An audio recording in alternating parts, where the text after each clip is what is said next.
mkoa wa Kigoma imefanya sherehe ya uzinduzi wa maadhimisho ya miaka 49 ya Chama cha Mapinduzi mkoa wa Kigoma. Uzinduzi huo umefanyika wilaya ya Kigoma mjini, kata ya Buhanda, ambapo mgeni rasmi katika uzinduzi huo alikuwa katibu wa Chama cha Mapinduzi mkoa wa Kigoma, Christopher Parangu, ambapo ameomba wazazi na walezi wawajibike katika kuwalinda na kutoa malezi bora na maadili mema kwa watoto wao. Kwa msichana Ujiji kavaa suruali, leo hawafai kwanza zile za kulalia.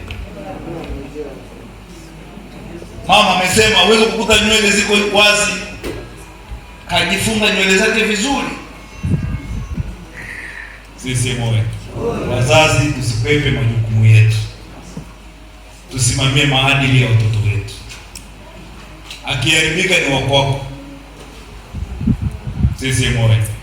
Hata hivyo, katibu wa jumuiya ya wazazi mkoa wa Kigoma, Obshe Kodema, ameeleza kuwa kazi ya jumuiya ni kushughulika na kukipa chama nguvu za kuweza kushika dola nchini Tanzania. Jumuiya zote za Chama cha Mapinduzi, UWT, wazazi, vijana, wafanye kumbukizi, uzinduzi na ufungaji wa sherehe hizo.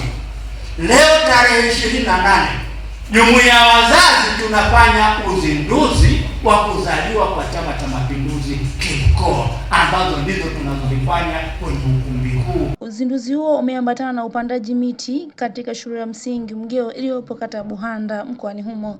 Nikiripoti kutoka Manispaa ya Ujiji, mimi ni Tazima na Gervasi.